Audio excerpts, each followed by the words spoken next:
Hello everyone, welcome to History and Culture. November 1908 was destined to be an extraordinary month. On November 14th, Emperor Guangxu of the Qing dynasty passed away.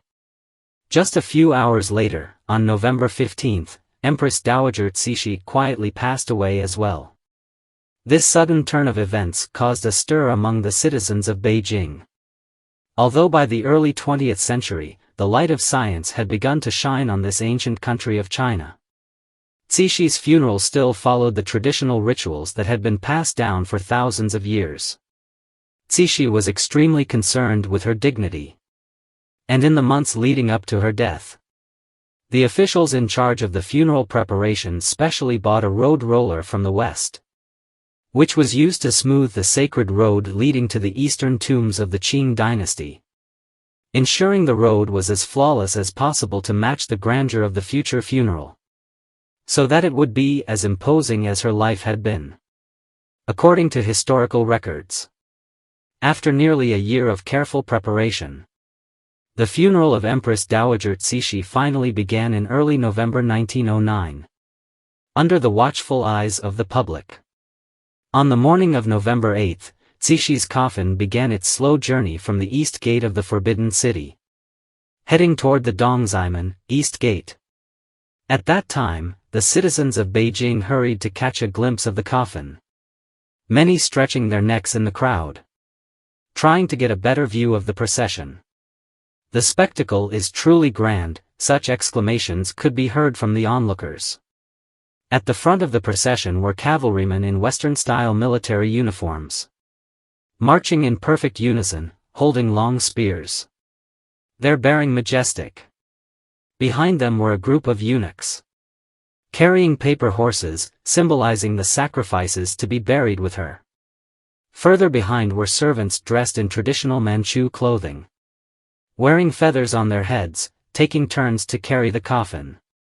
Next in the procession were more servants dressed in long robes, also adorned with yellow feathers, followed by a few attendants holding large, longevity characters embroidered with gold thread, glistening in the sunlight. And further still were various flags, mourning banners, and lamas dressed in cassocks. Behind the coffin, following the procession, were Qing dynasty officials, all wearing black mourning clothes, with their peacock feathers and coral beads removed from their hats.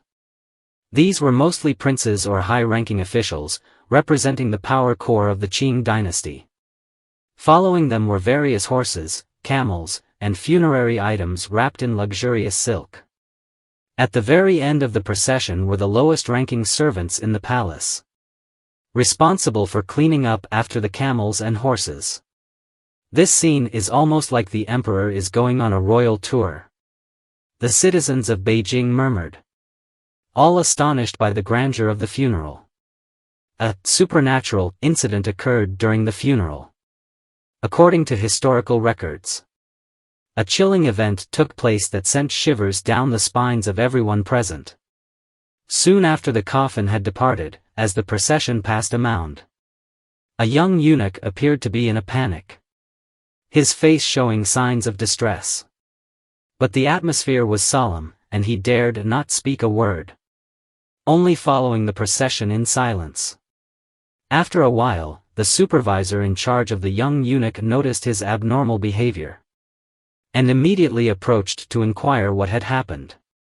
The young eunuch hesitated and said, "Master, look. There's blood on the ground." The supervisor looked down and saw a trail of bright red blood on the ground. And astonishingly, the blood seemed to be dripping from the coffin of Cixi. The problem was, Cixi had been dead for quite some time. How could the body still be bleeding? Moreover, the weather in Beijing in November was bitterly cold, and any blood would have quickly frozen. Could something unusual have happened inside the coffin? Realizing the gravity of the situation upon seeing the blood on the ground, the supervisor hurriedly quickened his pace, running ahead to the front of the procession. At the head of the procession was Li Lianying, Cixi's trusted chief eunuch.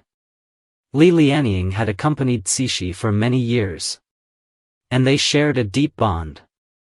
At this moment, Li Lianying walked silently beside the coffin. His head lowered, and tears glimmered in his eyes, as though reminiscing about the days when he had served old Buddha. The head steward quickly ran over to Li Lianying, who, at that moment, did not notice him, as he was still immersed in his sorrow. The head steward cleared his throat softly, and only then did Li Lianying notice him. He hurriedly wiped away his tears and asked, "Why are you running over here?" The head steward immediately leaned in close to Li Lianying's ear and spoke in a low, cautious voice, "Li Steward, there's blood dripping from the coffin of the Empress Dowager, see for yourself. What's going on? You need to decide what to do." Upon hearing this, Li Lianying slowly turned his head toward the coffin of the Empress Dowager Cixi. Indeed, blood was slowly dripping from the bottom of the coffin, and a long streak of blood had already formed on the dirt floor below. Although many around had noticed it, no one dared to make a sound. At that moment, Li Lianying quickly realized that if this situation were to get out, it would cause a huge uproar and could even damage the reputation of the entire imperial family and the Qing dynasty. Therefore, he decided to take immediate action to prevent the matter from leaking. He immediately ordered the head steward to instruct all the ministers, servants, and eunuchs to quicken their steps and firmly step on the dirt below, so that the dust could cover the bloodstains. Yes. All the eunuchs and servants followed the order, speeding up their movements. And the blood on the ground was soon covered by the yellow earth. However, Li Lianying knew that this matter had to be clarified, or it could affect the future of the entire Qing dynasty. That night, Li Lianying found an appropriate excuse and told everyone, "The cloth covering the coffin of the Empress Dowager needs to be arranged." So, Li Lianying entered the room where Cixi's coffin was placed alone to investigate the mysterious incident. He circled the coffin, carefully checking for signs of damage, but the coffin appeared to be intact. This is strange. Could this blood really have come from the Empress Dowager? Li Lianying thought to himself. Then, he began to suspect that the issue might lie with the silk covering the coffin.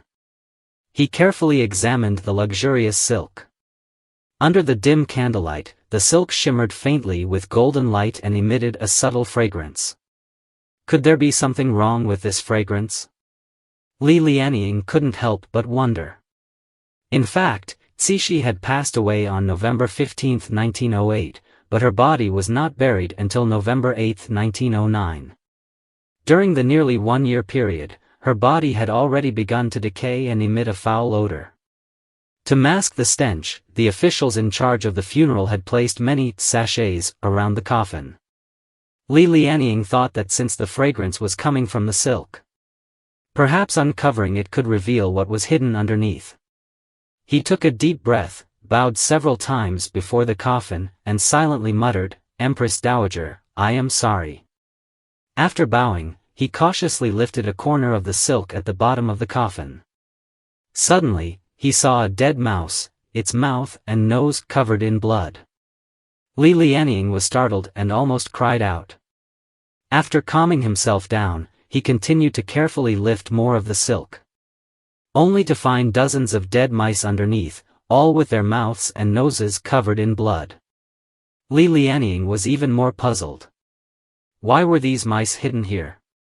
And why were they all dying in such a strange manner, with blood flowing from their mouths and noses? Upon further inspection, he realized that most of the sachets that had been placed in the silk were now gone. A shock ran through Li Lianying's heart. Had the sachets been stolen? Who would be so bold as to steal the Empress Dowager's things? He muttered under his breath. Suddenly, he noticed that most of the dead mice had small pieces of the sachet in their mouths. At this moment, a sudden idea flashed through Li Lianying's mind. Could there be something wrong with these sachet bags? So, he decided to take some of them to a Western expert in chemistry to see if he could uncover the mystery. Soon, after making arrangements for the Empress Dowager Cixi's funeral, Li Lianying took the sachets to an American chemical expert. To ensure the expert handled the matter quickly, he gave him a considerable amount of silver and jewelry. A few days later, after the analysis, Li Lianying finally got the answer. It turned out that these so-called sachet bags were not ordinary fragrances but rather a type of scented poison. The sachets not only contained precious musk, but also included colorless, tasteless poisons like arsenic.